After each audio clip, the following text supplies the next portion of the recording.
We'll see what will unfold. Quite a bit for you today. In this ejection extravaganza, we're going to look at a simple ball strikes argument, pitch clock violation strikeout, team losing due to a missed base touch appeal, and finally an ejection for throwing a water cooler on the field. Takes, boy, that's a high strike. Count is 1-2. This game between San Antonio Missions and Midland Rockhounds is going to be insane. We begin with an ejection of the home manager. Gregorio is reacting. He just got thrown out of the ball game. And Gregorio's going to get his money's worth, but he is ejected as G. This AA game doesn't have pitch zone data. There's no PXPZ, so the stringer estimates where the pitch was, which was maybe at the top of the zone. Well, I'm going to say conversation. It's not a conversation. Kyle Stett's walking away, and Gregorio's going to walk with him, and so is Chris Presley Murphy. This is sort of the modern officiating look. After you eject, you're supposed to walk away and not further engage. That's why you see this silent treatment. For the Rockhounds, I think Daniel Susak will coach first, so G is done. The prevailing theory is that the manager or whomever will argue and tire themselves out because they're not getting any response, but that doesn't stop this manager from going for quite a bit before finally going away. He is a very animated individual. Now into the top of the sixth, it's the other manager's turn to get tossed. South with 14 to go. Is it called strike, and the count goes 0-2. Valenzuela reacting a bit to the call.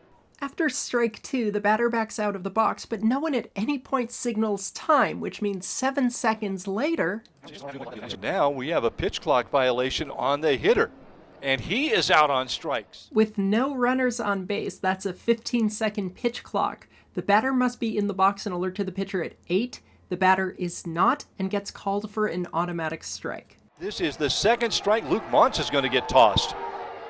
Obviously, a pitch clock violation with strike two means the batter's out on strikes. And again, after taking strike two, the batter's unhappy, backs out of the box, but there's no gesture requesting time. The umpire doesn't interpret it that way. You can request verbally, but I am in favor of requiring by rule a gesture because that cannot be misinterpreted. Slapping his hands together, and he is, well, I've got to think both managers are going to be ejected from this game. Gregorio's already out. That said, the rules do not allow umpires to assume someone is calling time. They have to make the actual request. Don't know that we have seen that in the era of the pitch timer. And there's the umpire telling the manager he has to actually request it. He can't just step out of the box. And yep, and now tossed out of the ball game. Well, you kind of knew that was coming.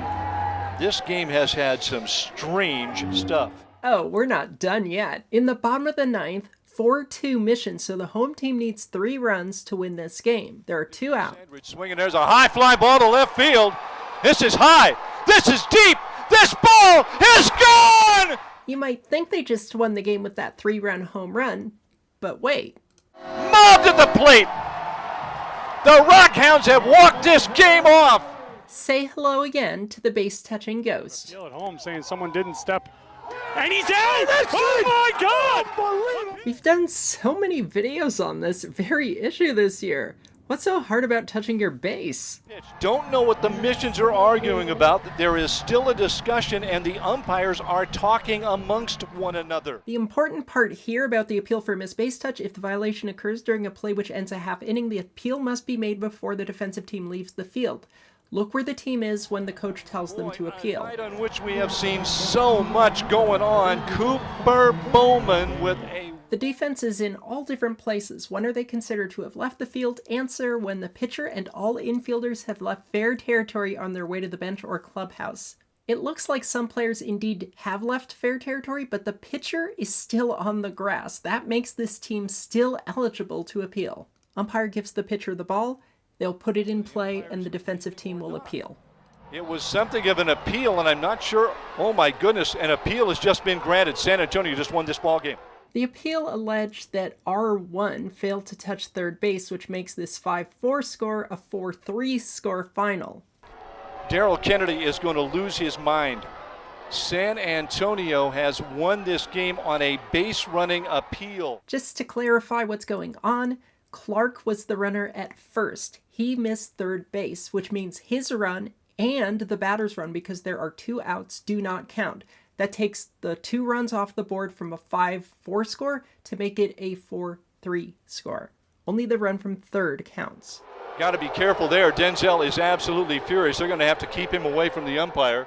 Your rule citation is 508A. A run is not scored if the runner advances to home base during a play in which the third out is made, number 3, by a preceding runner who's declared out because he failed to touch one of the bases. Boy, I'd love to get a better explanation on this. The mission's protested. The protest is upheld. Rockhound's tossing a water canister out onto the field. It's ugly out there. Please refer to our Mike Schilt ejection video for the answer to the question, can an ejection occur after the game? In short, that answer is yes. San Antonio, my goodness, on an appeal, and Denzel is still really hot. His teammates very wisely keeping him from going after the umpires any further. Finally, let's answer the question. If you're a runner, how do you prevent this appeal out from being called? Answer, touch the base. Darrell Kennedy is going to lose his mind.